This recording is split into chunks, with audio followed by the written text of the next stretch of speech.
I'd like to start first by thanking Massimo Foundation and the leadership. This has been amazing. And most of all, as a parent advocate, I think it has a different meaning because I can really see action being taken after this. Action that will make sure that other families don't go through the same experience that my family went through. And I'm here today to tell my daughter Cora's story. And there's Cora. And her story starts on Easter Sunday, 2009. That's when I got my positive pregnancy test. And I'm going to be honest, it was unexpected. But we quickly got to work. We were happy to be parents. I sought prenatal care immediately and had really good care throughout my pregnancy. I even went to a larger metropolitan area, so I thought I could have what I thought was better care. We were really excited to be parents, and we were already in love with our daughter before she was even here. Fast forward a little bit to November 2009, and Cora came. Labor and delivery, just fine. Well, I don't think you can ever say labor and delivery are just fine, but they were normal. And her health continued to be great. As you can see, she was a big baby. She weighed almost 9 pounds, and everything was going great.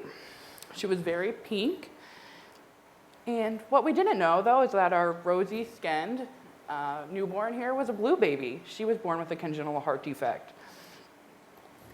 We took her home from the hospital on time 2 days later, and we settled into our routine of non-routine life with the newborn, feedings, diapers.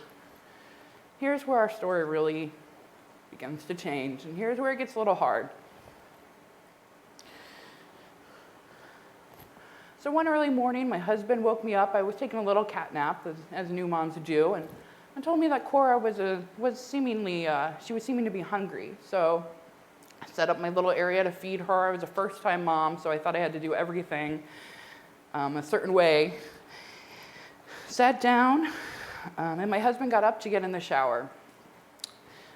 Was feeding her. It was going great. He came out of the shower. He came over and he stroked Cora's cheek, patted me on the head, told us both that he loved him, and then he gave us she's so cute. And I like to think he was talking about both of us there. I looked up, just as you do when somebody crosses the room, to watch him walk across the room. It was a matter of seconds. I remember telling him I loved him, and I looked back down, and my nearly 8-pound newborn, who was pink as can be, who had been given a completely clean bill of health from everybody at the hospital level, was pale, she was gray, she was limp. Cora was dead in that instant. As you might imagine, my whole life was shattered, and in a lot of ways it still is. I jumped up and told my husband, she's not breathing, call 911, just like you might see in a movie, or there's a commercial that runs in Indiana. And it's very similar to that. It felt like it was not even happening to me. We actually drove her to the hospital ourselves. We got in our van. It was December in Indiana, so it was frosted over. My husband drove with his head outside of the window to see. And the hospital we were living in a small town, so it was 5 minutes away. There was nothing that they could do.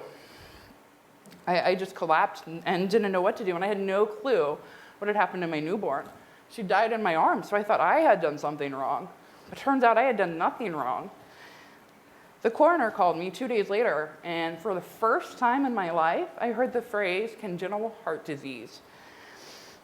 And then later that month, thanks to a fellow parent advocate who you're actually going to hear from on the panel today, Anna Marie Saranen, she wrote me, and she told me about the simple screening that the equipment was readily available in every hospital. It was something that went on every adult when they went to the hospital, but for some reason our newborns weren't getting the screening. Of course, I'm talking about pulse oximetry screening. And I now believe that simple screening might have given my daughter a shot. She might have lived. So for the next year, ever since 2009, I've followed the progress pretty closely on the federal level. And I've poured over the data and the research, like by Dr. Ganelli, who you'll hear from in a moment too.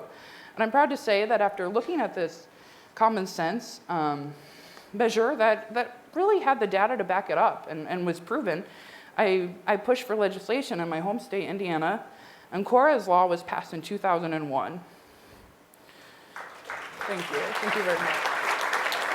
Thank you so much. Something that just floors me is through all of this and the newspaper articles, they always say this screening can catch something that doesn't affect many babies. It's pretty rare. But I tell you what, when you get emails from moms weekly that their baby too had an undiagnosed CCHD, it doesn't feel so rare anymore. And so I just wanted to take a moment to put a face to this, because all of these babies, like Cora, we thought they were healthy.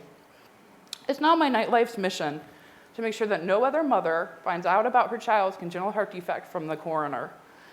And I want to thank all of you again today for being here, because this is a very specific issue, but on a broader level, I know that the work that's going to come out of this summit is going to help, and that there are going to be less babies up there, and there are going to be more babies at home with their mothers where they belong.